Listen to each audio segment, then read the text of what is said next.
The jury in Karen Reed's retrial could get the case as soon as Friday. Reed's last witness is expected to finish his testimony on Wednesday.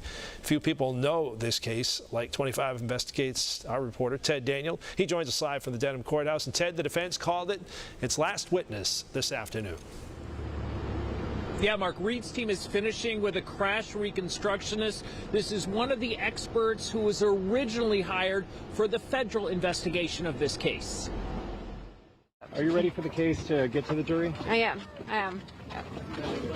It's been 3.5 years. Karen Reed's final witness on the stand.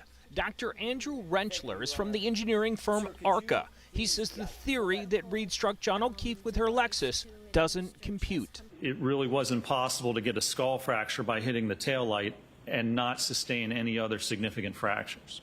And we see here the two bones of the arm. There's no injury to them.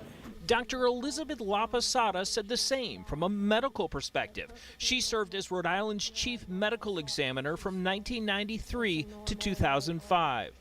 Did you resign shortly after the audits and criticism? No. Same year? Oh, I don't even remember. Dr. LaPosada said John O'Keefe died from a massive skull fracture.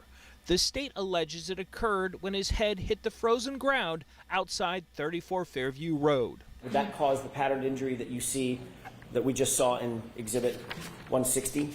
No. If you fell back on grass, you would tend to see, you might see grass in the wound, or you would tend to see an irregular kind of crisscross pattern of the flattened grass. You know what was under the grass, whether there was any pebbles, rocks, debris? I didn't see any. From the photo? Correct. So Dr. LaPosada said the wounds on John O'Keefe's arm were consistent with an animal attack. The judge prohibited the defense from asking her if it could have been a dog. That was based on Dr. LaPosada's qualifications. Dr. Rentschler, who you saw first in this story, he will finish his testimony tomorrow, and then the jury could get this case no later, we're told, than Monday. Reporting live in Dedham, I'm Ted Daniel for your local station, Boston 25 News.